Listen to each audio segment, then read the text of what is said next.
বাজারে একটি র্যালি ও মিছিল করেছি।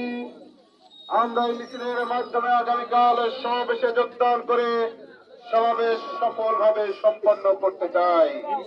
আমাদের সমাবেশ হচ্ছে বাংলার জনগণের নৈতিক অধিকার পেয়ে যাওয়ার সমাবেশ।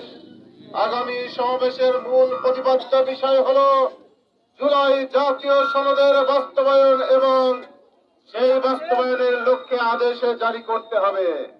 জুলাই সনদ বাংলাদেশের মানুষের জন্য কল্যাণকর একটি সনদ হিসেবে পরিচিতি পেয়েছে, যে সনদে বাংলাদেশের সমস্ত রাজনৈতিক দল স্বাক্ষর করে ফেলেছে। সুতরাং সেই জুলাই সনদের বাস্তবায়ন নিয়ে কোন তালবাহানা বাংলার জনগণ দেখতে চায় না।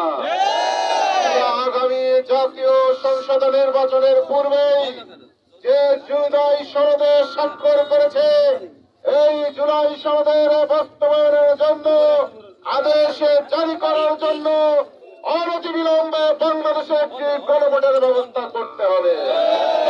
এই গণভোট হচ্ছে আমাদের অধিকারের ভোট, এই গণভোট হচ্ছে ইসলামী সেন্টিমেন্টের ভোট, এই গণভোট হচ্ছে জাতীয় সনদের বাস্তবায়নের ভোট। এই গণভোটের মধ্যেই আমাদের অধিকার নিহিত রয়েছে। এজন্য জাতীয় সংসদ নির্বাচন সমাগত, নির্বাচনের পূর্বে জামাত ইসলামী যে 5 দফা ঘোষণা করেছে, সেই 5 দফার প্রথমেই রয়েছে জুলাই জাতীয় সনদের বাস্তবায়ন এবং পরবর্তীতেই রয়েছে পিআর পদ্ধতিতে আগামী নির্বাচন হতে হবে।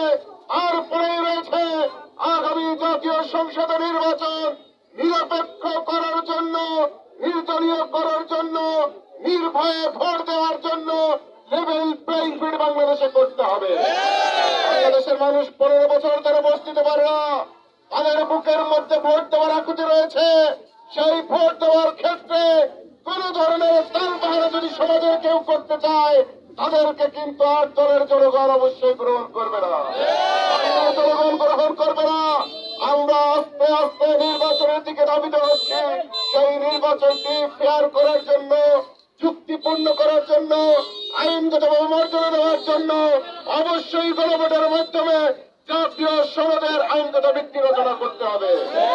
সমাবেশে বাস্তবায়নের জন্য এই মিছিলে যারা অংশগ্রহণ করেছেন, জামাত ইসলামের পক্ষ থেকে তাদেরকে আন্তরিক অভিনন্দন জানিয়ে আগামীকাল সমাবেশে অংশগ্রহণের আহ্বান জানিয়ে আমি আমার বক্তব্য শেষ করছি।